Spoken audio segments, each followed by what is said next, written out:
Nós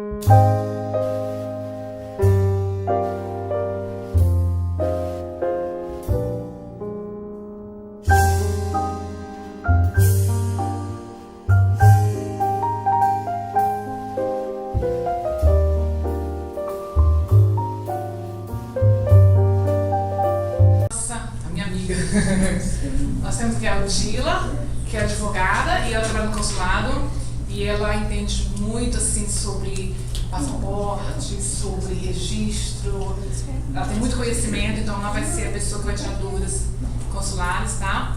Aí nós temos o advogado Fernando, para quem não conhece, ele é advogado de imigração, acidente, criminal e família, tá? E hoje ele vai se focar em imigração. Nós já tivemos outras palestras em que ele falou sobre assuntos de testamento, guardas menores, mas hoje vão ser sobre os 4 tópicos que eu anunciei nas redes sociais. E aqui do lado de lá está o meu chefe, um dos meus chefes, é o ministro Felipe, né, Santa Rosa, e eu vou dar o microfone para ele poder dar uma palavrinha para vocês. Agora eu quero dizer que como a gente está gravando, tiveram umas pessoas que pediram para gravar, porque eles moram muito longe e a jurisdição do consulado é grande, são 7 estados, e aí nós vamos gravar para poder postar para eles tirar as dúvidas deles. Então eu vou estar com o microfone, porque quando você fizer uma pergunta, eu vou trazer o microfone para você fazer pergunta, para ser audível para as pessoas escutarem na gravação, tá bom? Então, por favor. Bom, boa noite a todos. Boa noite. Bom, para mim é um prazer estar aqui, é a primeira vez que eu venho, porque eu sou recém-chegado aqui a Houston. Então, para os que não me conhecem, Felipe Santa Rosa é meu nome, eu sou o segundo no nosso consulado. Bom, isso me dá um grande prazer poder estar aqui falando com a comunidade brasileira, especialmente num tema tão importante quanto direito de imigração, né? Que eu acho que a palestra de hoje, o Dr. Fernando, vai tocar em 4 tópicos, né?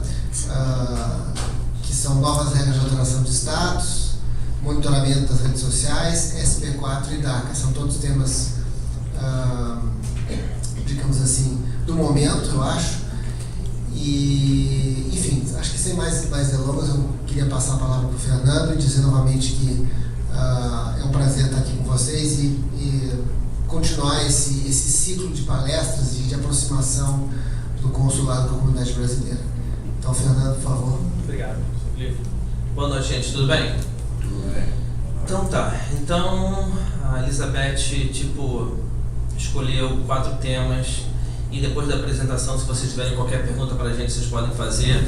Então, o tópico número 1 é em relação às alterações de status. Então, isso era uma prática que eu sempre fiz. Porque o negócio é o seguinte, quando você entra nos Estados Unidos, eu vou dar o exemplo do visto de turista, tá? Então, quando você entra com visto de turista, qual é a intenção do visto de turista? Uma pessoa que está vindo cá de turista, geralmente a intenção é voltar para o Brasil. Então, como turista, você vem viajar, você vem conhecer a Disneylandia, Mickey Mouse, o que seja, e a intenção é você chegar e voltar para os Estados Unidos. Então, o que eu via que as pessoas, geralmente, quando tentavam fazer qualquer aplicação de imigração, por exemplo, tinha já uma namorada americana, por exemplo. Então já estava naquela relação de americana com aquela relação com aquela pessoa por anos, tá? Aí vinha com visto de turista e assim que a pessoa entrava, casava com a pessoa e já dava entrada do processo de residência. Então, mesmo que tenha sido um processo legalmente, agora, de acordo com as normas da administração, é que eles estão usando essa tua entrada e você tentando mudar teu status migratório tão rápido, estão dizendo que você não tinha intenção de entrar quando você entrou como turista. Então, o que você tinha que ter feito, então, se você estava com uma pessoa americana, você tinha intenção de casar com ela, você tinha que ter, ou ela teria que ter ido para o Brasil, casar contigo, voltar, ela dar entrada papelada e esperar seus 8, 9 meses, 10 meses, 11 meses para você poder entrar já com a residência. Então o processo mais fácil seria entrar como turista, casar aqui e dar entrada da residência. Então muitas pessoas faziam isso no primeiro, segundo mês que entravam, mas geralmente quando as pessoas vinham falar comigo, eu falei, olha só, não casa agora, Porque se você entrou como turista, você tem a intenção de voltar. Então, basicamente, se você chega e casa em um mês que você está aqui, realmente você não tinha a intenção de vir como turista e você poderia ter problema não ter o processo de residência. Então, basicamente, a administração automaticamente está fazendo qualquer pessoa que case ou que tenta dar entrada numa mudança de status nos primeiros 3 meses, basicamente a ideia vai ser que você não teve a intenção de entrar como turista e você poderia ter problema para mudar seu status de estudante, por exemplo. Se você entra como turista, você pode mudar como estudante, mas todo esse processo de mudança de status ou para pegar residência tem que ser feito depois de 3 meses que você esteve aqui. Então, geralmente eu sempre fiz isso, mas eu sempre via muitas pessoas que cometiam esse erro. Eram pessoas que tentavam fazer a aplicação de imigração ou qualquer mudança de status migratório sozinho. Então, essa é uma das coisas que a imigração está mudando. Isso, e no tópico também, né? Ultimamente, por exemplo, as aplicações de visto de trabalho, a H1, a imigração está fazendo que o processo seja muito mais difícil. A imigração processos que eram feitos super rápidos, sem nenhuma pergunta, a imigração está negando uma opção de caso, porque a intenção do presidente Trump é que, por exemplo, as aplicações de H, que é do visto de trabalho, de trazer pessoas de outro país para trabalhar como engenheiro, que seja, estão tirando os trabalhos dos americanos. Então, realmente, vai começar a dificultar pessoas que são engenheiros para poder vir aqui e ter o visto de trabalho. Então, realmente está numa era, não sei se posso dizer era, pelo menos nesses 4 anos, que qualquer processo de imigração realmente está sendo muito, muito mais difícil. Os oficiais de imigração, em relação a qualquer caso, estão tendo muito mais dificuldades, processos estão demorando muito mais. Agora, com o processo de residência, você casando com um americano, está demorando quase 1 ano e meio, 2 anos, então está realmente demorando muito. E, por exemplo, estou tendo entrevistas agora, uma coisa que já tinha anos. Então, se você casa, eu escutado que os oficiais de imigração estão indo na casa das pessoas que estão casando para realmente verificar se o casamento é verdadeiro ou não. Então, essa é uma das mudanças. Vocês escutaram hoje, eu acho que teve você pode me ajudar, eu estava escutando na rádio, eu não escutei exatamente o que foi. Acho que tinha uma mulher que tinha um sticker no carro que falou algo, profanity. Foi algum palavrão? Eu não vi qual foi o palavrão. O que foi? Vocês escutaram que tinha no carro? Falando do Trump? Foi do Trump. Qual foi o palavrão que ela usou? Foi no truck, Foi no truck, Ok, então foi uma... Então, basicamente, parece que tentaram prender ela e botar algum cargo criminal contra ela. Então, tem esse momento agora. Ela foi presa hoje. Ela foi presa, mas não vai acontecer nada com ela.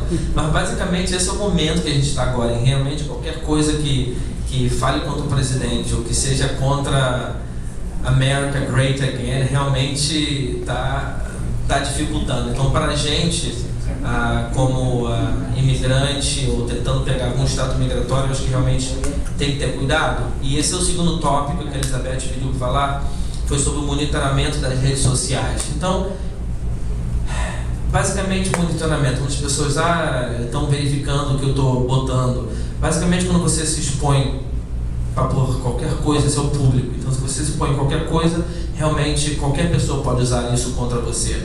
Não somente a imigração, mas, por exemplo, se você põe qualquer coisa que você põe no público, você realmente está se expondo a qualquer tipo qualquer coisa que a pessoa pode fazer com você. E imigração começou a fazer isso. Então, pessoas, de repente, organizações, igrejas ou comunidades que tenham algum tipo de conhecimento, que falem sobre o presidente ou falem contra qualquer coisa, a imigração com certeza vai estar em cima para ver o que se foi falado, o que não se foi falado, e com certeza pode ser usado isso contra vocês.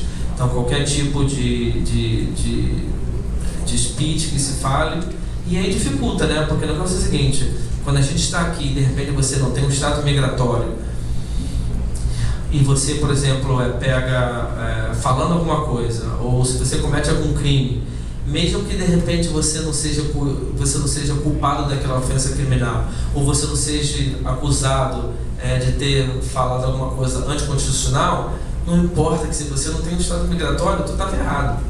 Isso é que eu vejo, muitas pessoas são presas por uma coisa acabam não sendo acusadas pelaquela ofensa criminal, mas não tendo um status migratório, você vai ser presa, vai ser transferida para a imigração, e aí tem que verificar se você qualifica para alguma outra coisa ou não. Então, esse é o terceiro tópico sobre a SB4. A SB4, mesmo que estava tentando ser oficializada e estava oficializada em setembro, a SB4 foi a lei onde a polícia pode parar e perguntar do status migratório. Então, basicamente, racial profiling. Então, mas pela minha experiência, eu estou trabalhando já há 12 anos com imigração, dependendo de onde você mora, Pasadena, por exemplo, aqui na área de Houston, tem muitos policiais, tem muitos condados que são muito mais, posso falar racista? Muito mais racista, dependendo de onde você mora. Então, você realmente tem que ter cuidado onde você mora, para você saber se você mora numa área, num condado, onde os policiais com certeza vão te perguntar por que você não está dirigindo, por que você não tem licença, não tem status migratório. Eles basicamente já têm tudo armado com a imigração para você ser preso, você ser transferido para a imigração. Isso já está acontecendo já há muitos anos atrás, já acontece, dependendo de onde você mora. Então a SB4 para mim foi muita, é lógico que estava sendo oficializado o que eles estão fazendo, mas isso já está rolando já faz anos, que muitas pessoas são presas e são transferidas para a imigração. Outras são presas, realmente Houston é um pouco mais liberal, no centro de Houston, as polícias não fazem isso, mas dependendo de onde você esteja, se você é parado e não tem um driver license, vão perguntar do estado migratório, e se você não tem, poderiam prender e transferir para a imigração.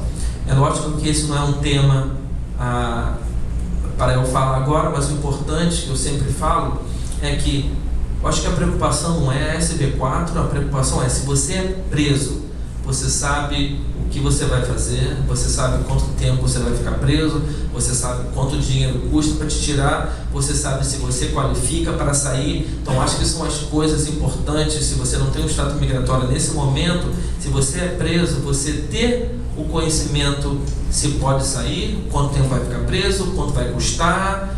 Então isso é importante para vocês. Então se vocês estão me escutando e tem essas perguntas, mesmo vocês não morando aqui em Houston, pode ligar ao consulado, falar com a Elizabeth, eu faço a consulta por telefone, eu posso falar com vocês por telefone, qualquer pergunta a gente pode chegar e explicar, pelo menos para vocês terem uma defesa do que falar, do que não responder, o que responder, e ter essa ideia do que você pode qualificar. Então acho que isso é importante saber.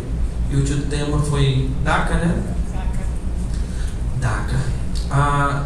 Eu acho que DACA, como TPS, TPS é o Temporary Protected Status, é uma proteção que a maioria dos salvadorenhos, hondurenhos e nicaragüenses tem tido desde 98. Já fazem mais de, muitos anos que esse grupo de pessoas estão protegidos. Então, o de Nicarágua, o de Honduras, basicamente não foi renovado, era para ter sido renovado agora em dezembro e não foi renovado. Foi estendido por 6 meses, esperando o que vai acontecer.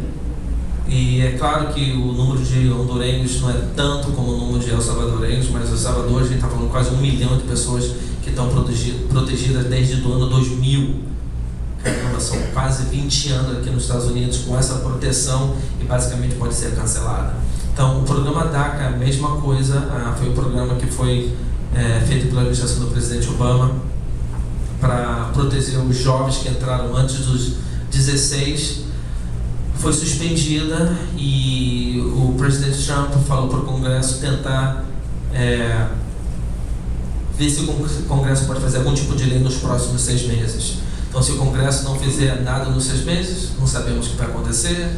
O presidente Trump já falou que se não acontecer nada, ele pode estender de novo, mas fica naquela coisa, né? Mas mesmo assim, para pessoas que têm DACA, eu acho que a dificuldade principal seria se o visto de trabalho vence, você de repente continuar trabalhando. Eu acho que essa vai ser a dificuldade, dependendo do trabalho que você tem. Se você trabalha num emprego onde as pessoas estão requerindo ou pedem para você a autorização de trabalho, deve ser mais difícil se você de repente trabalha num restaurante, por exemplo.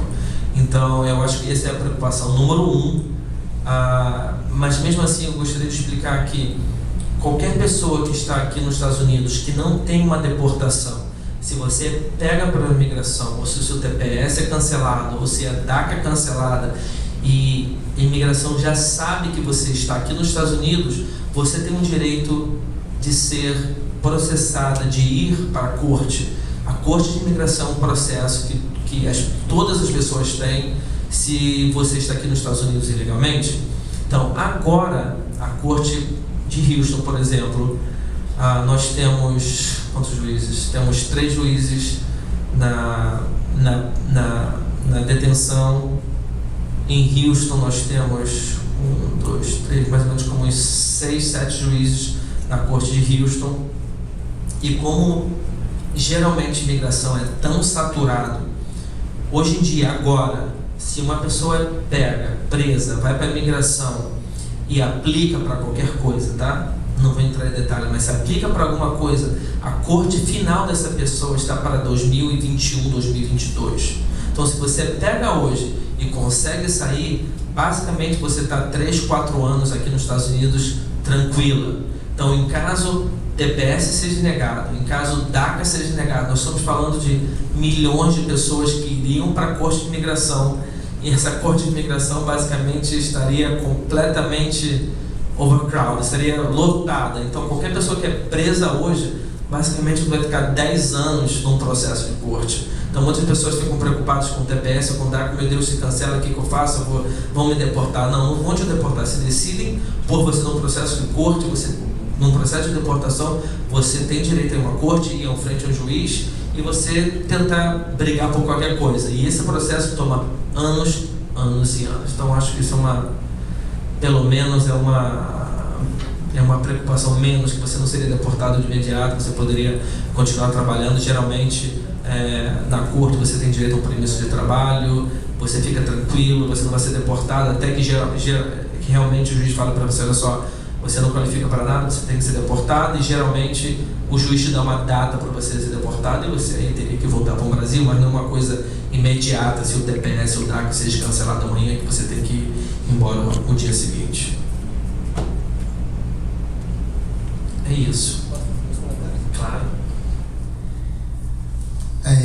Eu queria abrir com, se vocês me permitirem, 2 perguntas aqui já minhas, porque eu...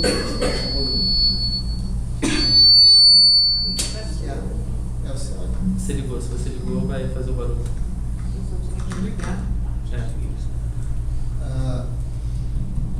Bom, tá ouvindo? Não, está ligado, tá ligado. Então, só nesses meses que eu estou aqui, pelo trabalho do consulado, a gente vê relatos de outros consulados também. Eu tinha 2 dúvidas aqui, né, em relação às suas explicações. Em relação ao SP4, pelo que eu entendi, assim, você disse que tudo bem, é uma prática que já vem acontecendo, mas que agora está legalizada. Agora, o que eu entendi, isso que eu queria te perguntar, quer dizer, numa abordagem policial, quer dizer, continua existindo, quer dizer, a polícia pode abordar uma pessoa apenas por ela estar ilegal, ou ela tem que cometer uma infração e aí sim ela vai verificar o status migratório? Então, isso eu queria, pelo que eu entendi, a abordagem apenas para efeitos de imigração continuaria vedada, então isso é uma coisa que eu gostaria de confirmar. E também aquela situação, por exemplo, que até eu acho que está até discutindo esses dias, você está num automóvel, você está de passageiro, por exemplo, e a polícia para, você comete um motorista comete uma infração. Todos ali podem ser checados ou só o motorista? Então, isso seriam 2 perguntas em relação ao SP4. Em relação ao DACA, eu só fiquei com uma outra dúvida também, que é o seguinte: você disse que na deportação qualquer pessoa teria direito a um processo, né? Isso é para qualquer um ou para alguém que tenha o DACA ou tenha algum outro status anterior? Se você, enfim, entrou na fronteira dos Estados Unidos aqui, conseguiu entrar e você é pego, você tem o direito a um processo de deportação também?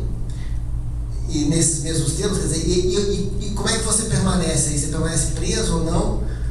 Porque também ficar 4 anos preso não é uma grande vantagem, né? Então, essa é a minha pergunta. Então, pela Constituição, para um policial chegar e parar você, ele tem que ter probable cause.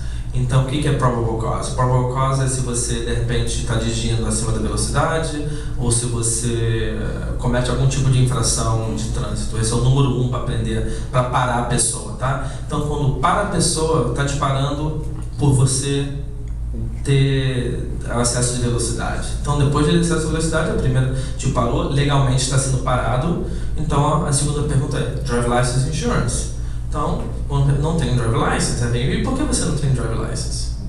Aí vem, não tem porque não tem estado migratório, ou não tem porque qualquer resposta que você dê. Então, é quando a SB4 entra, então o policial, basicamente, por você não ter Drive License, assume que você não tem direito de ter Drive License, põe seu nome no database e vê que nunca teve nenhum Drive License, e aí ele tem o direito de repente prender você por não ter o Drive License e por não ter estado migratório. O negócio é o seguinte, que estar dirigindo sem a licença é uma ofensa criminal, é um crime. Muitas pessoas, não, isso não é crime. Claro que é um crime, e você pode ser presa por esse crime, por estar dirigindo sem licença. Então, basicamente, todo policial, se você está speeding ou se você está fazendo qualquer coisa, o policial tem, de repente, o direito de prender, não pelo speed, mas sem driver license, com certeza ele pode te prender. Agora, sobre a segunda pergunta eu já vi, não estou falando só porque pelo posto, mas eu já vi pessoas dentro do carro, o policial parar, perguntar pelo motorista estado migratório, a pessoa que estava do lado, você tem estado migratório? Não tem, e arrastou, e a pessoa foi presa. Eu já vi isso. O negócio é o seguinte, é que você não tendo um estado migratório, você sendo ilegal nos Estados Unidos, realmente fica muito difícil de você chegar e brigar pelos seus direitos constitucionais. Mesmo que você tenha o poder de chegar e falar que o policial injustamente te prendeu, ou o que seja, o problema é que você tá na cadeia de imigração. E fica difícil de você, de repente, contratar um advogado, tu vai gastar uma grana e você está preso. Mesmo que o policial tenha te parado, tenha te prendido injustamente, independente desse processo, legalmente você está preso por não ter um estado migratório. Então, por isso fica realmente essa briga dessas duas leis de constitucional e de imigração, e geralmente o imigrante é que perde nessa. Agora, em relação se você é preso e ter um direito à corte, toda pessoa tem direito à corte. O mínimo, se você é preso nos Estados Unidos ou entrando, já estando aqui, se você é preso e você diz, eu tenho medo de voltar para o meu país por X razão, você tem um direito você vai ser preso e você vai em frente ao juiz, tá? Agora, frente ao juiz, você geralmente pede uma fiança. Em Houston, por exemplo, uma fiança de imigração, se você está aqui por 2, 3, 4, 5 anos, sem nenhum caso criminal, a fiança poderia ser de 7 a 10 mil dólares. Super caro. Califórnia é mais barato, outros estados que são mais liberais.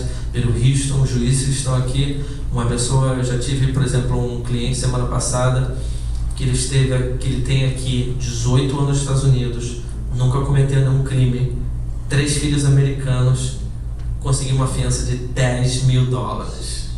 Então, entendeu? Então é aquela coisa, se você está aqui e você não tem essa grana para você pagar, já era.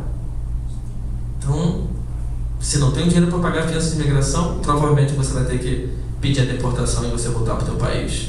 Então, essa é uma coisa que é importante ter uma ideia onde você vive, perguntar para o advogado onde você vive. Olha só, se eu for preso, geralmente qual é a fiança que dá para uma pessoa que está aqui por 10 anos com o DWI? Só para você ter uma ideia, isso é importante, se você tem essa ideia de quanto custa, e se você é preso, você tem a tua esposa, tem um amigo, que alguém tem acesso a esse dinheiro para de repente poder te ajudar e te tirar daí, mas o quanto o advogado vai te cobrar. Então, pode ser bastante caro se você não tem dinheiro para fazer isso, e se você não tem dinheiro para uma representação legal, porque na imigração o governo federal não te paga nenhum advogado, você tem que contratar teu advogado, que é o diferente do caso dos criminais. O Estado geralmente oferece um advogado que trabalha para você de graça, se você mostra que você não tem condição financeira para pagar, mas na imigração você tem que pagar seu próprio advogado. Então, geralmente, dependendo do caso, da onde você esteja, de 2 a 3, 4 mil dólares que o advogado vai te cobrar, mais a fiança, 8, 10, 15 mil dólares que você tem para você poder sair de uma prisão de imigração. Mas geralmente qualquer pessoa que, ou entrando ou já estando aqui, tem direito a um juiz, e se você tem um direito para sair, você sai. Se você não tem, ou fica preso brigando por teu caso, ou desiste de tudo e volta para o teu país.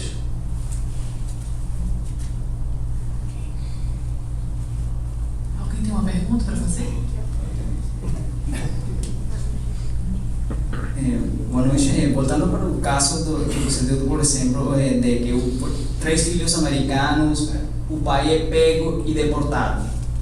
Os filhos, cumprindo mais de 18 anos, sendo maior de idade, eles podem solicitar de volta o pai ou já por ser deportado, elimine essa opção? Ok. Número 1, um filho americano só pode pedir para os pais quando ele tem 21 anos. Tá? 21, número 1. Número 2, quando você é deportado dos Estados Unidos, tá? E eu preciso saber por que foi deportado. Geralmente, se uma pessoa é deportada, essa pessoa está castigada por 10 anos, que não pode voltar. Se a pessoa consegue uma saída voluntária, existe um perdão para a pessoa voltar antes desses 10 anos. O problema é que uma petição de um filho para um pai não existe perdão. Então, por exemplo, existe perdão de esposa para esposo e existe perdão de pai para filho, mas de filho para pai ou de irmãos não existe perdão. Então, se você entrou aqui ilegal nos Estados Unidos e teu filho cumpriu 21 anos, não existe como você obter teu status migratório, porque não existe perdão de filho para pai, não tem como obter a residência. Agora, se você entrou com visto de turista e teu filho agora tem 21 anos, aí sim tem como obter a residência. Mas nesse teu cenário, se a pessoa é deportada e esteve aqui nos Estados Unidos ilegalmente, essa pessoa está castigada por 10 anos e não tem como esse filho pedir para... Tem como fazer a petição, mas não tem como pedir o processo, porque ele precisa de um perdão e um filho não pode pedir um perdão por pai. Então o pai teria que esperar 10 anos lá nos Estados Unidos. Bem difícil. Pessoa?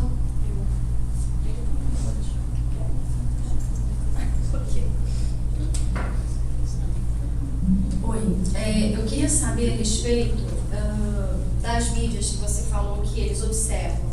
Eu tenho um adolescente e ele é muito politizado e nossos papéis estão rolando, né?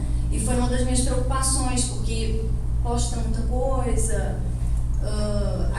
eu não sei, porque todo mundo, eu procurei na internet, todo mundo fala que agora eles estão pedindo dentro das entrevistas para você dar a senha dos seus e-mails, de Facebook, se realmente eles estão investigando esse tipo de coisa ou não, e o que eles olham? É realmente a questão política, de você ser ofensivo, ou você se posicionar politicamente? Porque ele se posiciona na questão de ser ofensivo, entende?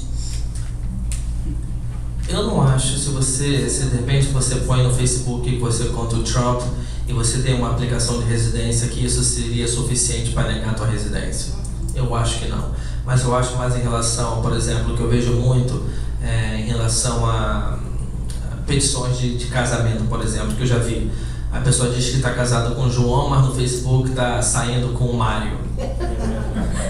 Bom, imigração com certeza vai olhar isso e vai ver. Entendeu? Então esse tipo de coisa que imigração são, mas realmente em relação, eu acho que tem a ver mais, não tanto ao Brasil, mas em relação a coisas de terrorismo, esse tipo de coisa, mas em relação a se você tem uma opinião contra o presidente ou qualquer coisa, eu acho que isso não é suficiente para de repente no caso ser negado. Com certeza legalmente não tem por que negar uma residência porque teu filho tem uma opinião contra o presidente.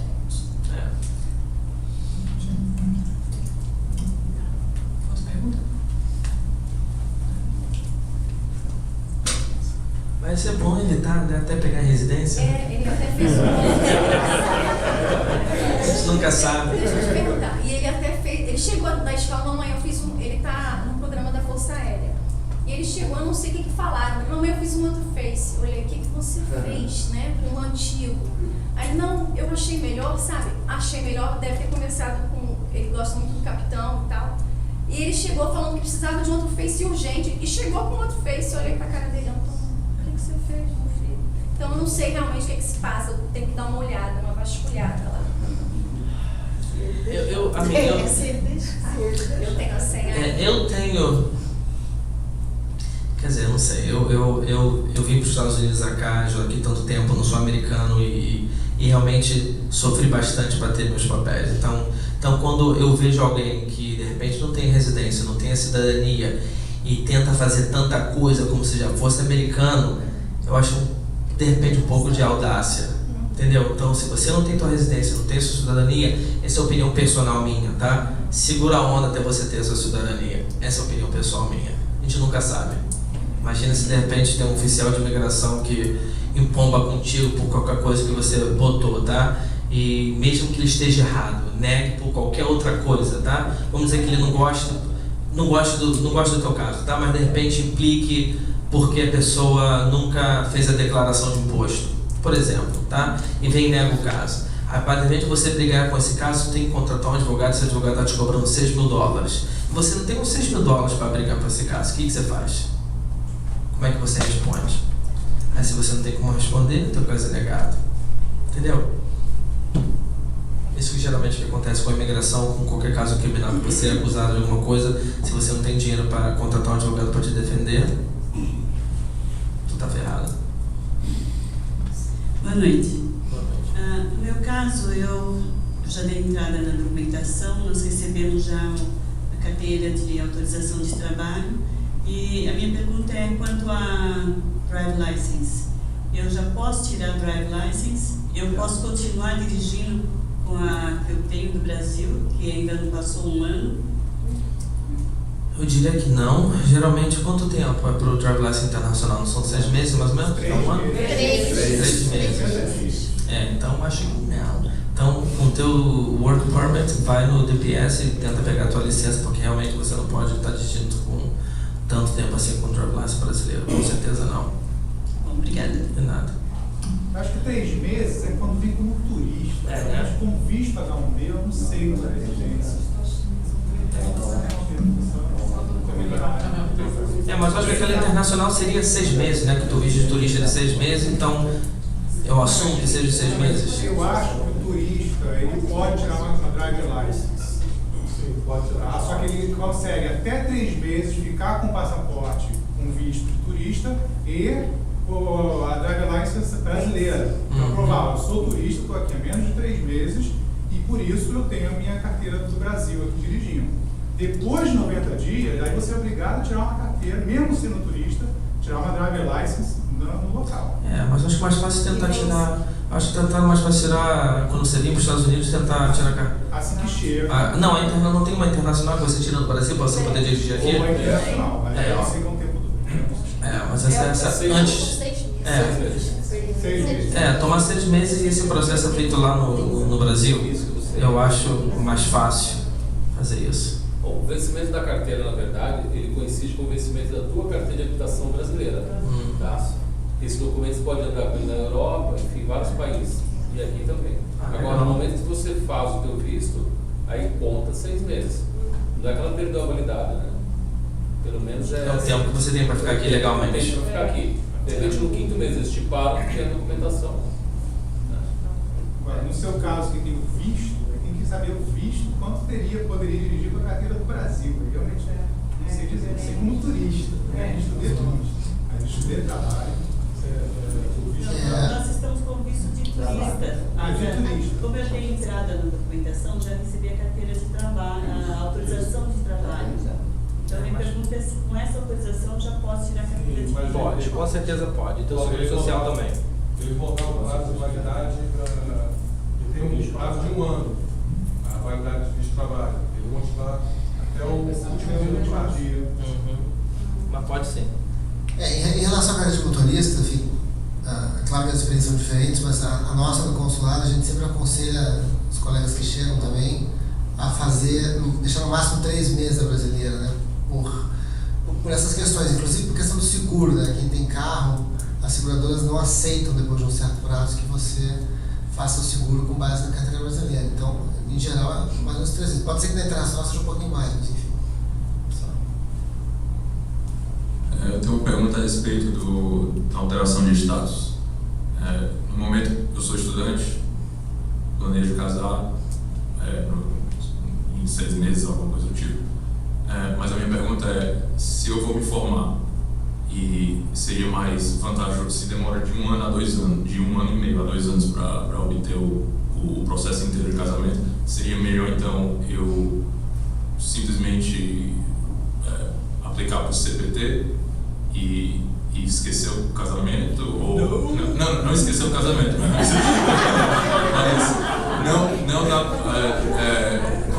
não confiar eu estou com medo de que eu não aplique o CPT e vou confiar de que o casamento, a aplicação do Green Card vai ser rápida e eu me formo e não tenho no Green Card nem CPT. Tá, mas geralmente é assim, se você casar e dar entrada da tua papelada, em 2, 3 meses você tem tua autorização de trabalho e autorização para voltar para o Brasil. Tá? Então com isso você pode pegar teu drive license, tu já deve ter o seguro social, mas basicamente até você ter tua residência você tem uma autorização para trabalhar e para viajar. Então realmente você não tem que se preocupar. Não tem que se preocupar. Mesmo que tome 10 anos, contando que você tem aquele papel ali, tu tá tranquilo. Não tá tomando 10 anos, mas mais ou menos 1 ano, 1 ano e meio, mas você pode trabalhar e voltar para o Brasil quando você quiser. Ok, obrigado. Ok, mais alguém?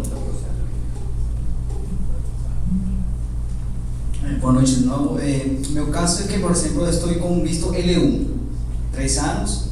Recentemente voltei para o Brasil, fiz a renovação, solicitei um novo visto L1, foi aprovado, me deram mais 3 anos. Mas eu tenho entendido que os L1 são um máximo período de 5 anos, 3 mais 2.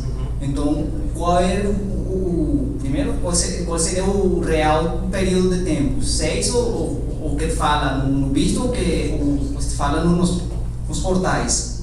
Eu acho que são 5 anos. Ok. Geralmente eu não trabalho muito com a área de L, de visto de trabalho, mas o meu entendimento é que são 5 anos e basicamente para você, a tua esperança seria que a companhia aplicasse para a tua residência. Sim, é isso que essa é a minha segunda pergunta. Que seria melhor, aplicar H1, Green Card, ambos simultaneamente? Porque o que acontece? Eu estou preparando a documentação para a aplicação do Green Card, mas a empresa não vai me fazer o sponsor do Green Card, mas eu posso solicitar, mas eles me ofereceram o H1. Então, não sei se eu posso fazer os 2 processos ao mesmo tempo. Não, mas pode, mas eles vão dar entrada na tua residência ou não? Não, eles não vão fazer sponsor, eu estou fazendo por minha conta própria. Então faz os 2, com certeza. Esse é o meu problema, então posso fazer? Pode. Ok. Com certeza. Outra coisa com relação às informações, às declarações recentes sobre as loterias do Green Card, que Trump solicitou para cancelar, anular esse processo. Então família, inclusive eu estou aplicando para a loteria, não sei se você tem alguma informação sobre isso, se é real ou é só blá blá blá de... Eu acho que deve ser cancelado, mas se de repente, acho que não custa nada para você dar a entrada. Quanto custa alguma coisa para dar entrada na loteria? A entrada do sistema da loteria não custa nada. Então, se basicamente vocês querem dar entrada, eu daria entrada, e se é cancelada, foi cancelada. Eu acho que deve ser cancelado. Principalmente do que aconteceu com o carinha que recebeu a residência pela loteria e você já sabe a história. Então deve ser cancelado. E só voltando à pergunta sobre das entradas, com que tempo de antecedência eu tenho que começar a dar entrada ao visto H1, Green Card? Porque como recentemente solicitei, recebi o L1, não sei se... E tem 2 anos nada mais, então como que eu daria esse negócio seguinte, se você for fazer o H, seria para o ano de 2018. Exato. Então se você abre em abril de 2000, seria para o ano de 2019, desculpa, já está em 2017. Então, para 2018, basicamente já acabou. Você estaria entrada em abril de 2018, que seria para o ano de 2019. Então acho que já está quase na época para você tentar fazer o papelado do H, para de repente em abril agora de 2018 você já dá entrada. E se você dá entrada, aí você vem e consegue aqueles todos os anos de novo. Então eu acho que vale a pena tentar dar entrada agora já em abril. Eu acho que vale a pena. Muito obrigado. Ok, mais alguma pergunta? Porque eu não sei nada desse assunto, mas brasileiro pode aplicar para a loteria ou não? Eu acredito que eu acho que não, brasileiro não. Não, tá fora, o Brasil tá fora. Não pode não. Filha da Venezuela. É que eu sou brasileira. Não pode não. Não pode. Geralmente são mais países europeus. Tem uma lista, se você chega em Google, países que podem aplicar para a loteria de residência, sai a lista. Mas com certeza o Brasil não está. Não sei porquê. não sei se está no tópico, mas... Não tem problema não. Bom, eu estou com minha família aqui, minha esposa é estudante, eu sou dependente junto com meus filhos dela. A gente chegou aqui na situação que você simulou aí, né? Como a gente chegou aqui como turista e depois de um tempo mudamos. E eu tenho, meu irmão é o nosso fiador, né? Sponsor, né? Em inglês.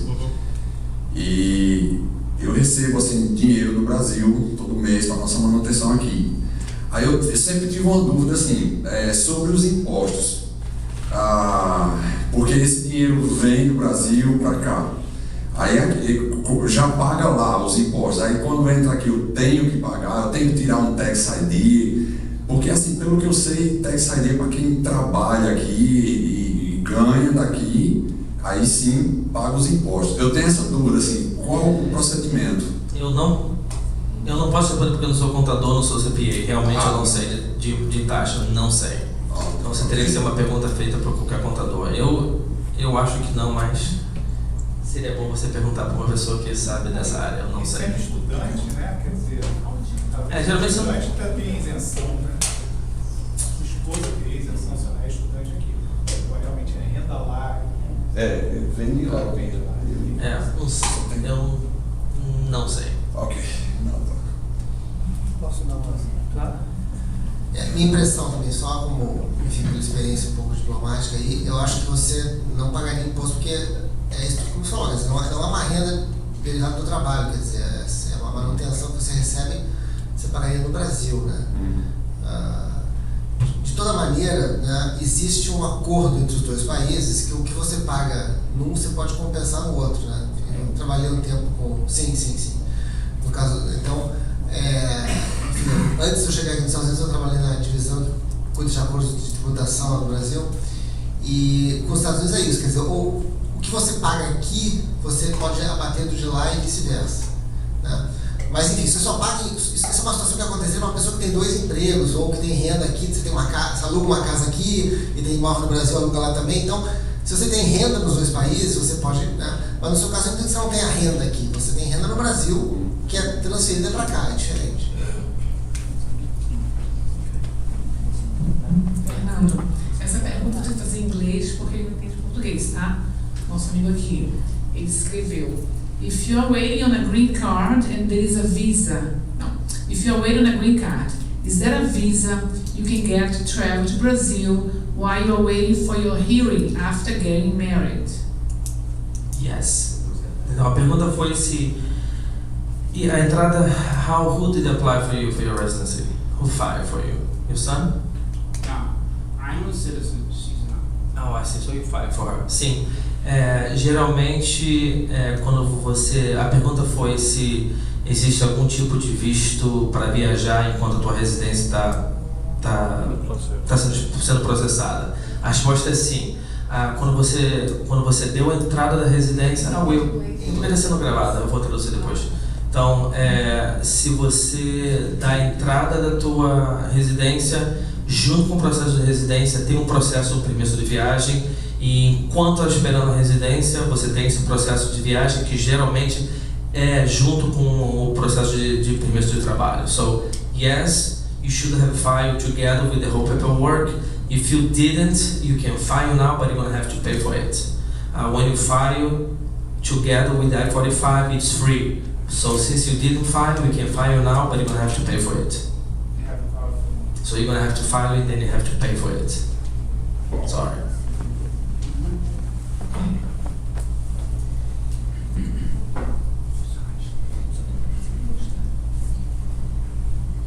I need to add something. I have to think about that one. I would worry if you were here illegally for many years, and maybe it would trigger unlawful presence. So I would try to check if she has any unlawful presence before she filed for the paperwork, before trying to get the work permit. Se a pessoa já está aqui já há um tempo ilegal e dá a entrada da residência, eu tentaria evitar sair, porque se você já esteve ilegalmente aqui por todos os anos e sai, é lógico que tem uma lei que diz que quando você obtém um permisso de autorização para viajar, você não é penalizado, mas nesse momento eu evitaria. Mas se você entrou com visto de turista, ou se você está como estudante, nunca ficou ilegal, é tranquilo você obter tua autorização para viajar e voltar para o Brasil ou qualquer país sem nenhum problema. É mais ou menos isso que eu ia perguntar. Eu vim para cá em março desse ano. Logo que nós chegamos, a minha filha que puxou o green card para nós.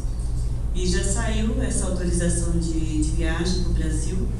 E eu tenho medo, falei assim, será que eu tenho condições de ir? Eles não vão implicar na volta? Mas a senhora já deu entrada da autorização de poder viajar, né? Já estou com ela em mãos. Então não tem nenhum problema. Pode viajar sem nenhum problema. Meu medo é ir depois tu conseguir. A única não fica com medo, quando você voltar, tu vai passar a linha, né? Vai passar a linha famosa, vai ficar um tempinho lá, mas tu não vai ter problema não. Tá bom, obrigada. Qualquer coisa mencionando o nome da Alba. Alba! Oi, eu não sei se eu nasci no consulado, que é o setor de assistência para brasileiros, que eu imagino que ninguém aqui sabe. Verdade, deixa eu falar no público, a gente tem a senhora Alba. Para vocês que estão escutando a gente, se tem algum problema de imigração, de detenção, o Consulado Brasileiro tem um departamento relacionado a perguntas se você está sendo preso. Temos a Alba que trabalha com a gente, que conhece todos os oficiais de imigração, conhece a galera toda e realmente pode ajudar, pode responder. A Alba realmente ajuda e a gente já trabalha um pouquinho de anos juntos, mas se você tem qualquer familiar preso, a Alba realmente ajuda a verificar quem é o oficial de imigração, poder te ajudar com passaporte, se não existe nenhuma maneira de você poder ficar aqui, tem que verificar a tua nacionalidade, então o Consulado Brasileiro realmente ajuda nesse processo.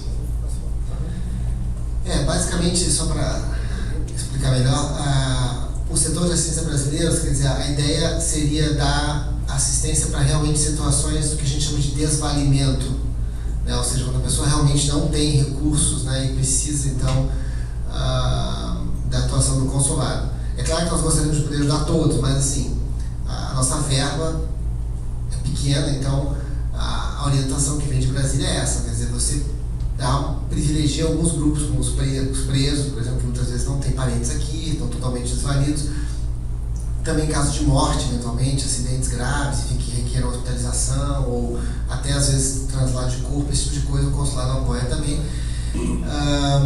Enfim, são os casos mais graves. É claro que pode haver outros casos, mas sempre um pouco a gravidade, né? E também, às vezes, pessoas que estão completamente desvalidas, não têm dinheiro para, enfim, nem para pagar um hotel, alguma coisa assim, a gente tem uma pequena ajuda, mas essa é realmente para casos extremos, porque e a ideia, quer dizer, aí é uma atuação direta do setor de assistência, né?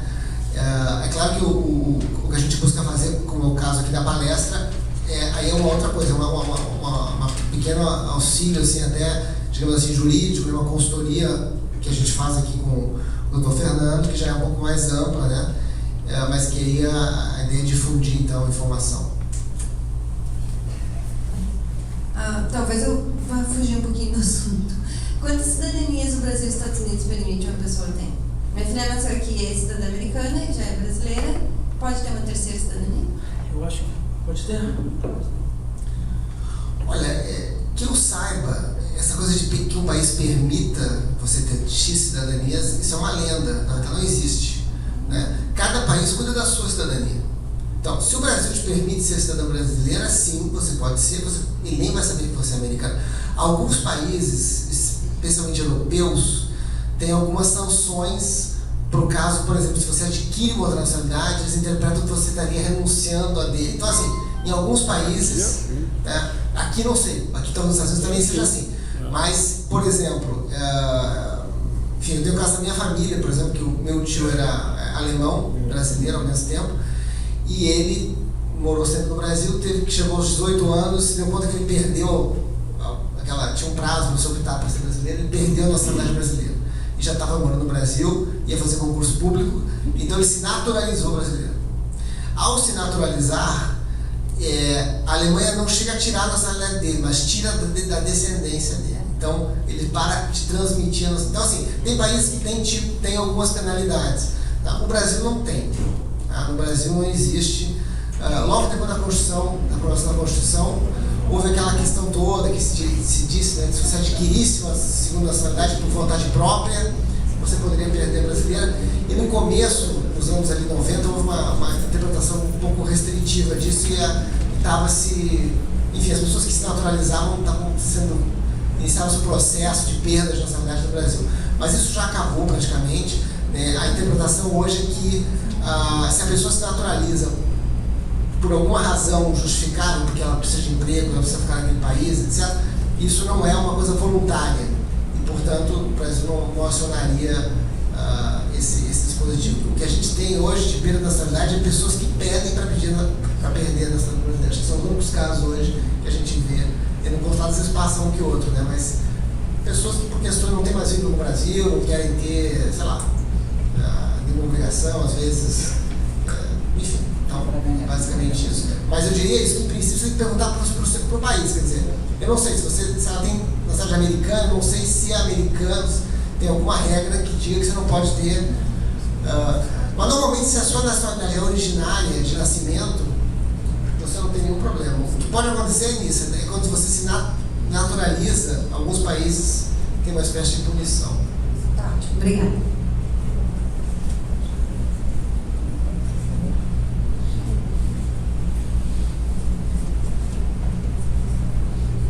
Boa noite. Eu tenho uma questão simples que várias pessoas falam de uma maneira ou de outra. Nós temos um garoto de 15 anos e está fazendo high school a partir de agosto agora. A escola não é pública. E ele fica com uma sobrinha nossa. Qual o tempo em que a mãe dele, o pai, como turista, pode ficar? 6 meses? Ele pode regressar ao Brasil? Qual o período que ele fica lá? E ele pode voltar para cá? Como que funciona, na verdade, isso? Qual é o visto dele? É F1? Dele é F1. 4 anos. E qual é a pergunta dos pais? A pergunta é qual o tempo que os pais podem ficar? Isso, qual o tempo que a mãe, no caso, pode ficar? Eu tenho visto de turista 6 meses, tá? Vai vencer, eu vou voltar para o Brasil. Porque se eu voltar para cá, daí 15 dias depois eu posso separar. Poderia. Mesmo com toda a papelão, que ele mora aqui, que ele estuda aqui. Amém. Separada pode ser separada, agora se sua entrada vai ser proibida, eu acho que não, ainda mais se você provar que teu filho, que número 1 você tem renda, olha só, por exemplo, sou aposentada, seu dinheiro que eu faço por mês, o meu filho está aqui nos Estados Unidos, ele tem 15 anos de idade, está no F1, eu estou vindo cá para verificar o que ele está fazendo, duvido que você tenha algum problema. Acho que não deve ter nenhum problema. Realmente são pessoas que ficam 6 meses aqui como turista, sem ter nenhum vínculo, que ela tem um vínculo do filho dela, volta para os Estados Unidos, depois tenta voltar de novo e vai dizer que vou fazer turismo de novo. Então, esse é o problema, quando a pessoa tenta pela segunda vez e não tem nenhum vínculo nos Estados Unidos, basicamente só vem dizer que vem fazer turismo. Mas no caso dela, eu acho que não deve ter nenhum problema. Esse é o problema, então, que acontece. Se não tiver nenhum vínculo, vem simplesmente para turismo, passa aqui 6 meses? Poderia ter problema, exatamente. Mas no caso do vínculo do filho no high school, não... Eu acho que não deve ter nenhum problema. Okay. Legalmente não tem nenhum problema, mas o negócio é que essa pergunta que você está me fazendo é tão discretion. É simples.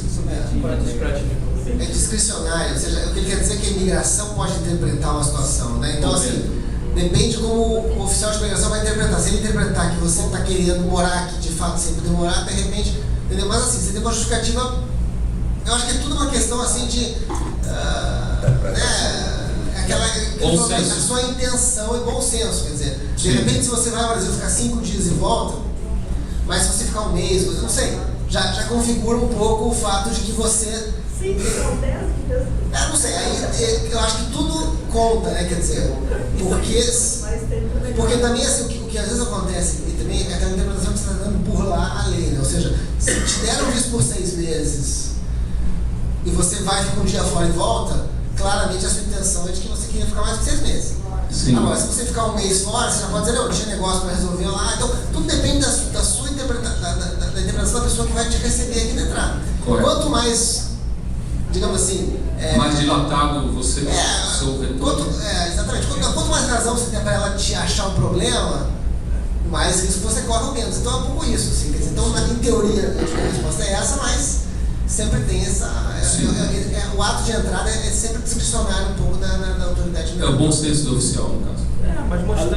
Mas Vai mostrando o que você faz. Se você está aposentado, se você tem dinheiro, não tem nenhum trabalho, realmente você pode vir para cá, vai ficar com teu filho, vai ajudá-lo, que seja, vai voltar de novo, mas que você mora no Brasil, que não tem intenção de ficar aqui, não deve ter nenhum problema. A lei não faz qualquer restrição com relação a 180 dias, num período de 1 ano, para você poder entrar no visto turista? Não tem não. Com licença, não há qualquer restrição da lei com relação ao visto de turista e você tem uma permanência máxima de 180 dias no período de 1 ano? Pelo menos eu já escutei isso algumas vezes, não sei se isso procede ou não. Então, se você fica aqui 6 meses, você tem que sair e ficar 6 meses fora? Exatamente, você não poderia ficar por 1 ano dentro do período de 1 ano, você poderia ficar 180 dias no máximo. Não pode, não pode. Se você chega aqui com visto de turista e você tem algum problema de saúde, você pode chegar e estender seu visto de turista. E geralmente a imigração estende o visto de turista. Então, não.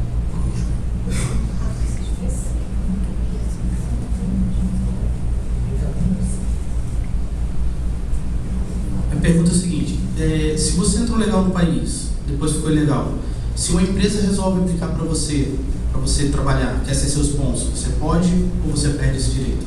Não pode, porque quando uma empresa aplica para você está tipo mudando de um visto de turista para um visto de trabalho e você tem que estar no estado migratório, você tem que estar legal. Então, se você fica fora do estado, não tem como essa companhia mudar de um estado, porque você não tem nenhum estado agora.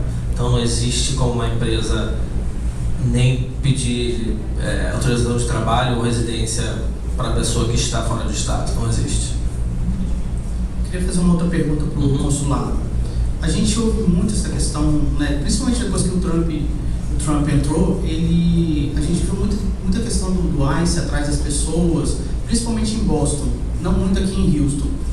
E quando uma pessoa é deportada, o consulado é informado em relação a essa deportação, e se vocês têm algum dado em relação a essas deportações. Porque assim, se fala muito, mas se vê muito pouco, pelo menos é isso que eu vejo. Eu queria saber se o consulado tem alguma informação em relação a isso. Eu acho que depois que eu falar, eu vou passar para a dona Alma, que ela tem um contato diário e vai poder te dar até uma resposta mais precisa.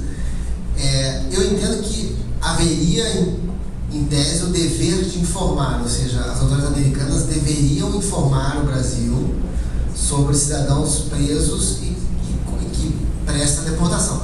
O que a gente vê na prática é que isso nem sempre acontece, tá? Mas é um descumprimento da parte americana.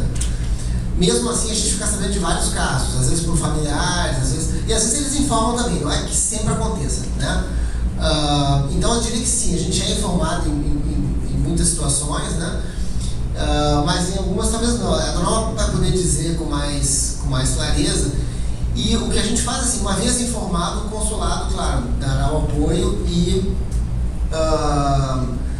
aí a questão é um pouco, aproveitando para esclarecer também, acho que esse é um outro ponto importante que tem acontecido, normalmente, quer dizer, no caso de pessoas presas, né, aí há sempre a questão da documentação, né, que é uma outra situação. Muitas vezes os americanos retêm a documentação quando a pessoa está presa e essa documentação nunca mais é vista, por alguma razão também. Há uma certa descoordenação aí entre imigração e a parte presidiária, digamos assim, né? Ou seja, as pessoas ao entrar na cadeia entregariam seus documentos, mas ao sair, aparentemente, se saem, quando vão ser deportados, não se sabe mais onde foram parar esses documentos. Muitas vezes também dinheiro junto, né? Isso tem acontecido. O fato é que às vezes vem nos procurar a autoridade americana pedindo que a gente emita um documento brasileiro, enfim, né? A política do consulado atualmente é a seguinte: nós só emitimos documentos a pedido da pessoa, tá? Então, passaporte ou o que a gente chama de ARB, né, que é autorização de retorno ao Brasil, né? Isso então, assim, se a pessoa está presa, sei lá, como não tem dinheiro para contratar um advogado, vai ficar preso vários anos, essa pessoa prefere voltar para o Brasil e a gente dá o documento. O que tem acontecido também é que, assim, chegou-se ao entendimento que o que estava acontecendo é que, às vezes, muita gente ficava preso aqui, assim, por anos e anos, né? com essa justificativa. Não se dava, dizia que não queria documento, então os americanos não tinham como mandar embora. Então, isso houve um entendimento entre o Brasil e os Estados Unidos de que o que a gente faz hoje em dia, só a gente pode atestar que a pessoa é brasileira. Né? Isso, porque a deportação, é importante que se entenda também, ela é um ato soberano do Estado. Assim como os Estados Unidos deportam, o Brasil já aconteceu de deportar vários, enfim, de receber seu cidadão de volta. Né? Então, agora, a gente não dá o documento. O que acontece muitas vezes é, a gente apenas declara que o cidadão é brasileiro, o que permite que os americanos coloquem no avião e entreguem lá no Brasil. Enfim, a pessoa sem documento. Isso é o que tem acontecido ultimamente, tá? E são situações assim que vinham se prolongando há muito tempo, então houve esse entendimento de que né, enfim, também não é o Brasil que vai impedir ou não a deportação. Então, é uma coisa que os americanos têm jeito de fazer, e a gente simplesmente, o que a gente não vai aceitar, e não tem aceitado em alguns casos, são que nacionais de outros países se autodeclarem brasileiros, e por isso que o consulado, inclusive, tem dado esses atestados de nacionalidade para ter certeza que a pessoa é brasileira. Tem tido muitos casos de haitianos, por exemplo, que têm pedido para voltar para o Brasil. Então, eles são pegos a imigração aqui e querem voltar para o Brasil. E aí cria-se uma situação mais complicada. Mas eu vou deixar para a dona Alba explicar essa situação da informação das autoridades. Por favor, dona Alba. É o seguinte, as autoridades não comunicam ao consulado sobre deportações, tá? Essa é uma das funções nossas lá, que a gente individualmente, a gente procura, a gente entra em contato com as autoridades migratórias e eles individualmente nos informam sobre a deportação. Mas, em massa, eles não nos informam. Mas você sabe dizer se esse número é grande? Hoje, os brasileiros são deportados? Vocês têm esse dado? Não temos justamente por isso, porque eles não nos informam. Não, mas desses casos individuais? Bom, tem ocorrido com frequência? Sim, frequentemente isso acontece. Todos os dias, a gente procurar saber quando vai ser a deportação? Não. Na verdade, precisa saber a quantidade. Porque estatística fala muito, mas eu não conheço ninguém que já me falou que alguém foi deportado. Nossa. Particularmente. Não, números exatos nós não temos. Isso a gente talvez consiga no final do ano com o Washington. Mas assim mesmo, assim não é muito preciso. Eu acho que tem que fazer uma diferençazinha também, isso é a minha impressão, também estou muito recém-chegado, não entendi todo o sistema ainda aqui, mas há uma deportação que é meio voluntária, ou seja, a pessoa é presa, vê que está presa e concorda em voltar. Tá? Mas esse processo já não vale mais, porque isso aí depende do juiz de imigração, e atualmente as saídas voluntárias eles não estão dando. Pois é, mas a pergunta é, quando eles não nos informam, como é que eles deportam então? Não, eles deportam. Não tem que ter autorização de ninguém. Não, mas para um pouquinho. O caso, por exemplo, dos brasileiros que ficaram... Agora teve uma deportação, um tempo, acho que foi mês passado, né? Tínhamos 4 brasileiros que estavam presos em Louisiana e foram deportados em voo fretado americano. Não foi um voo, não foi de companhia. Eles fretaram um avião e mandaram os brasileiros para lá. Por quê? Porque os brasileiros não queriam sair e se recusavam a receber documentos de viagem, não queriam.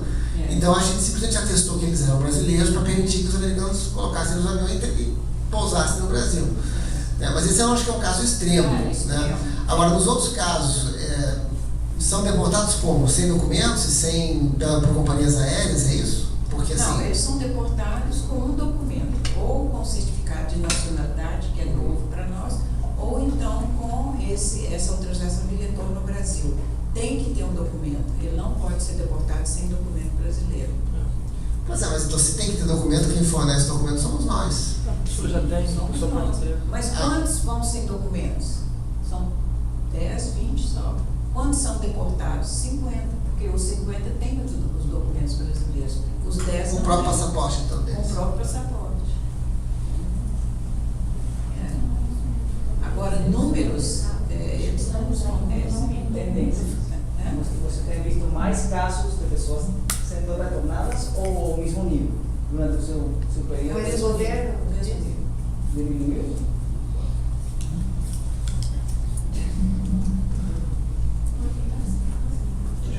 A maioria cruzando a fronteira, né? A maioria lá ilegais.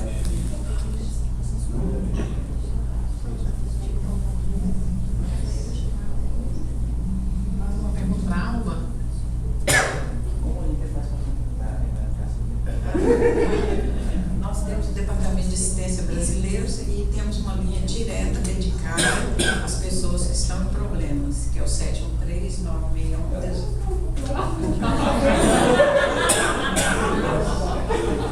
713-961-1835. Isso está no nosso site também, né? É, está no nosso site. Você sabe decorar o site? Como é que é? Houston? Houston. Fonte Itamaraty. Houston. Não, isso é o e-mail. Não, esse é o e-mail. Nosso site é https://houston.itamaraty.gov.br. houston.itamaraty.gov.br, vocês têm o site do consulado, lá tem os telefones de plantão da assistência consular, que é para esse é o caso mais grave, mas enfim, estamos à disposição. E o e-mail da assistência, assistência.houston@itamaraty.gov.br. Que também está no site. Também está no site.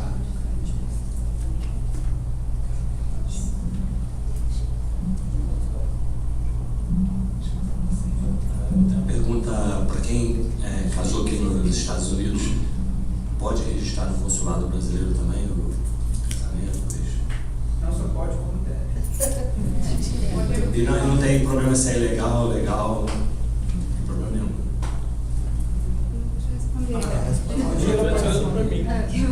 Boa noite. Claro, pode registrar sim.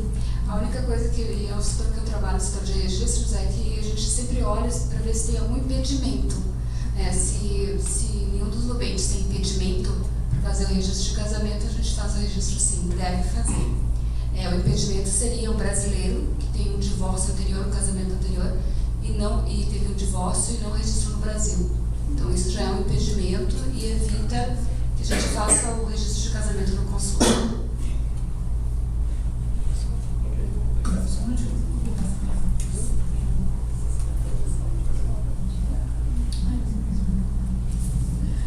Eu queria saber, porque eu tenho residência aqui e queria trazer meu sobrinho para estudar aqui.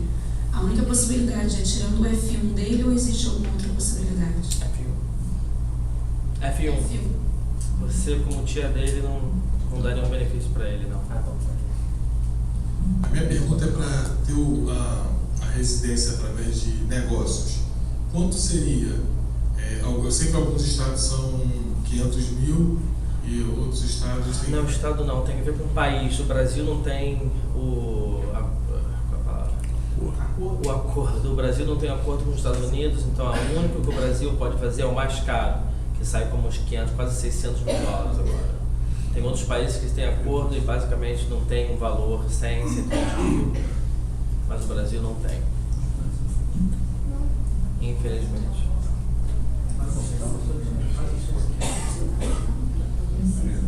Eu tenho uma dúvida com relação ao visto de estudante e de dependente.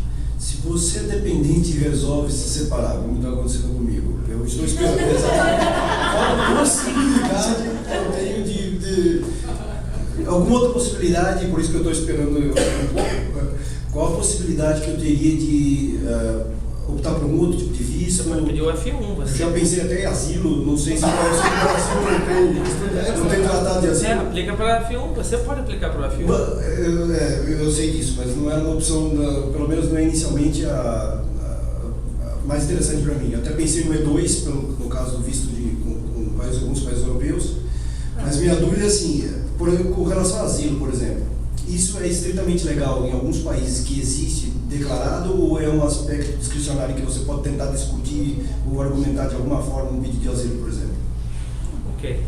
O asilo nos Estados Unidos tem... O asilo nos Estados Unidos tem 5 categorias. Asilo político, religião, raça, a membership, que é a... membership. algum tipo, por exemplo, as pessoas que são homossexuais, seria esse, e a outra é nacionalidade. Então, se o teu medo de voltar para o Brasil não está dentro dessas 5 categorias, basicamente não tem nenhuma chance de ganhar. Qual que é a última opção e a primeira você... Político, asilo político. Se você foi de algum partido político e teve algum problema e você veio para cá. O negócio é o seguinte, que para aplicar para asilo você tem que ser aplicado no primeiro ano que você mora nos Estados Unidos. Então, se você está aqui, já está há vários anos, você perdeu a possibilidade de aplicar para asilo. Então, você teria que dizer a única, esse é o exemplo mais fácil para mim, mas a única seria, e é claro que não aplica para o Brasil também, mas seria uma pessoa que de repente entrou nos Estados Unidos, não era homossexual, se tornou homossexual e voltar agora para o país dele, tem medo de voltar. Então, claro que isso não aplica para o Brasil, porque o Brasil é completamente liberal em relação a isso. Mas essa teria que ser uma mudança onde você não tinha medo quando você entrou, mas agora você tem e por isso você está pedindo asilo. Eu tenho, por exemplo, uma versão bem grande ao PT. E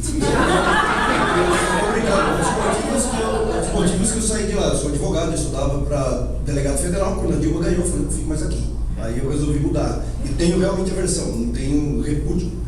Existe alguma possibilidade fundamentada, mesmo eu tendo recursos lá, que eu não tenho aqui, eu queria pensar em alguma alternativa. Não, acho que o asilo estaria fora. Quando se fala em asilo político, talvez a palavra política não seja a melhor. Na verdade, é um asilo por perseguição política, mas perseguição num sistema de exceção.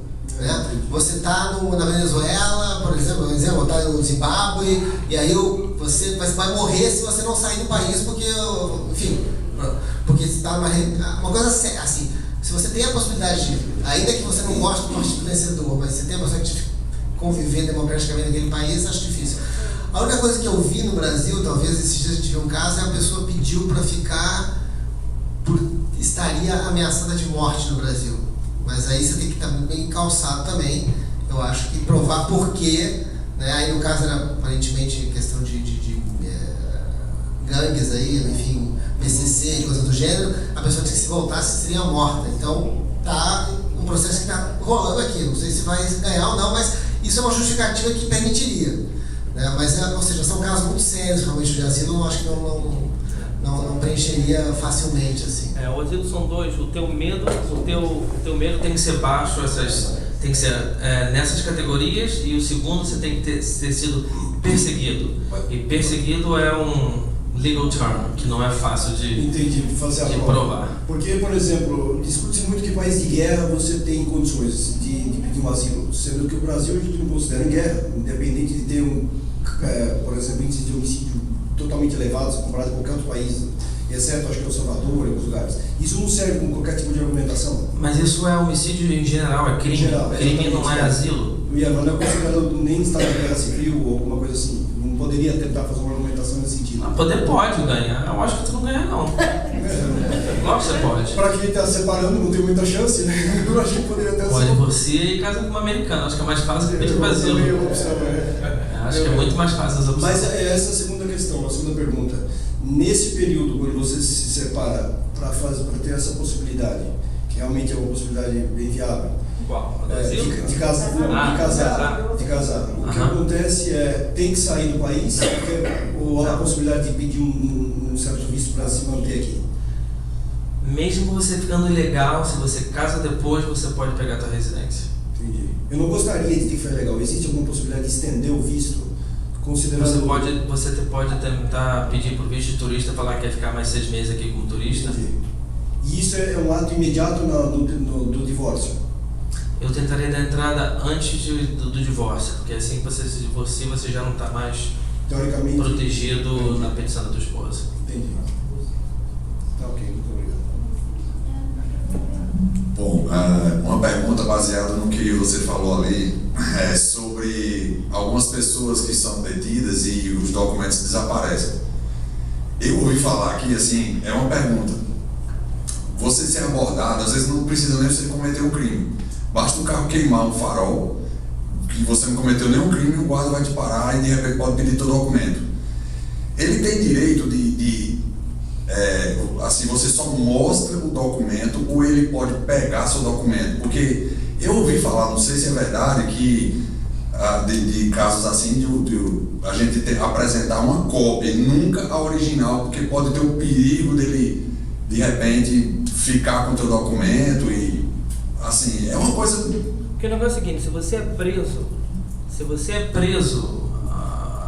a polícia tem que guardar os teus pertences. Então, se você é preso, você vai pra cadeia, o que você tem na tua posição, eles vão ter que pegar. E se você é transferido para a imigração, esse documento tem que ser transferido para lá, para cá, e de repente acaba perdendo. Aí a cópia é válida para não entregar a original ou tem que ser a original? Eles, no caso, você pode... Mas você vai ser preso de qualquer maneira, tendo a cópia, não tendo a cópia não faz diferença nenhuma.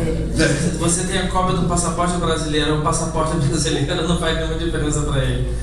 Não faz diferença nenhuma. Então, se essa é a tua preocupação, fica com a cópia.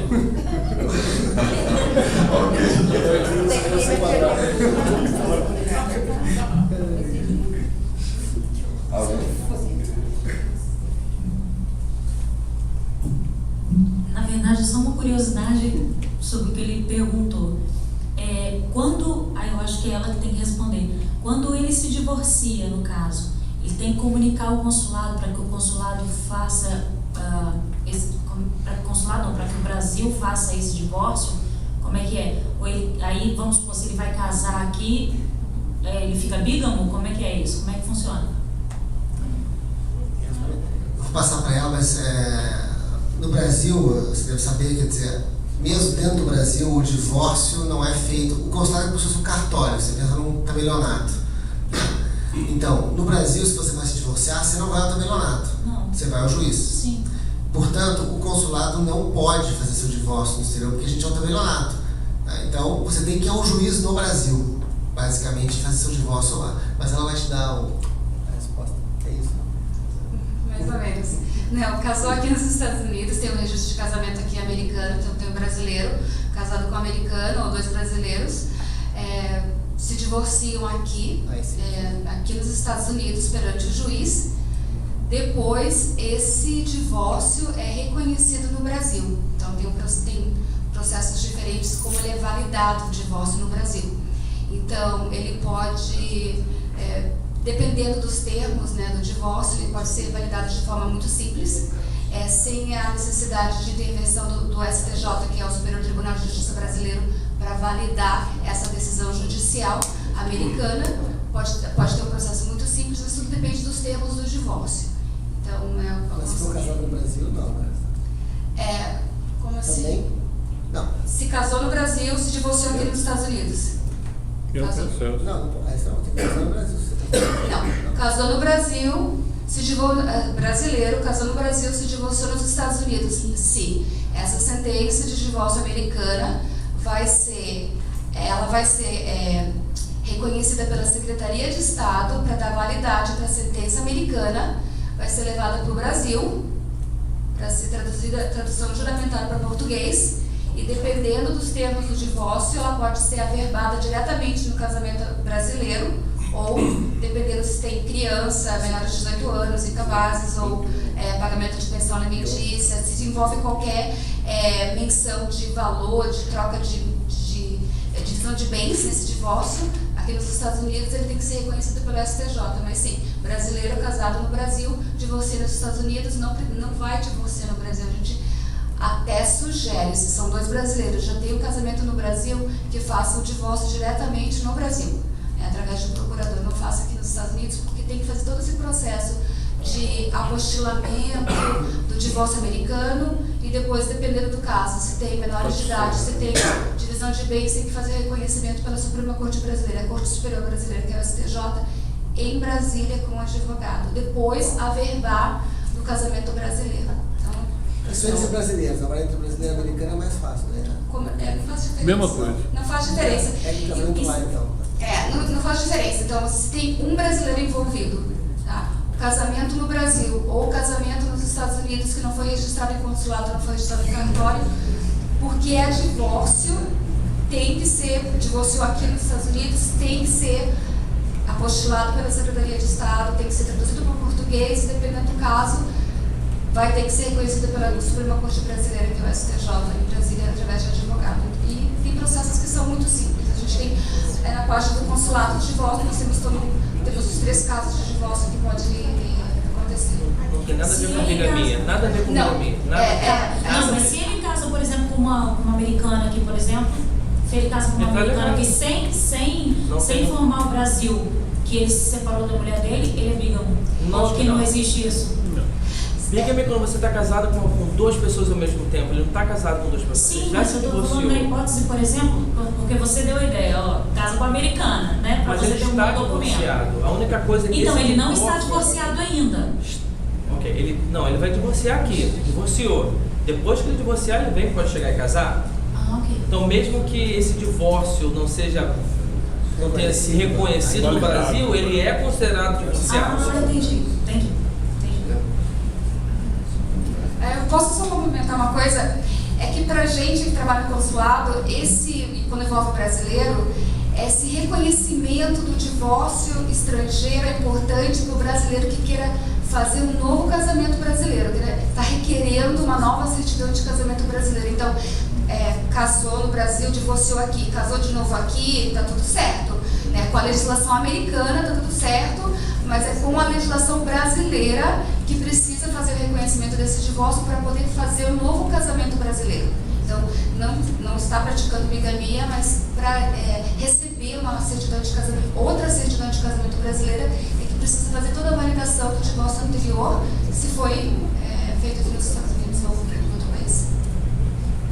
Com licença, se o casamento foi feito aqui, como no caso, e aí eu homologuei o casamento no consulado brasileiro aqui para ter validade no Brasil. Na hora de fazer o divórcio, eu faço aqui. Nesse período em que você procede o divórcio, existe algum período que você tem que aguardar? O juiz te exige 2 meses, 3 meses? Para casar de novo? Não, para poder se separar, para conceder a decisão de separação, de divórcio. 60 dias. Ok, tem um prazo mínimo. Você não consegue, por exemplo, em uma semana? Não. Entendi. Você dá entrada no divórcio hoje, você pode ser divorciado daqui a 61 dias. Depois você pode se casar depois de 31 dias. Pode pedir waiver, mas geralmente os juízes não dão. Ok, muito obrigado.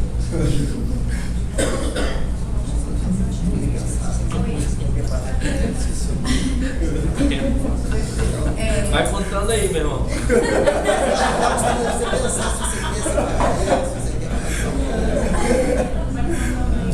Eu queria saber qual que é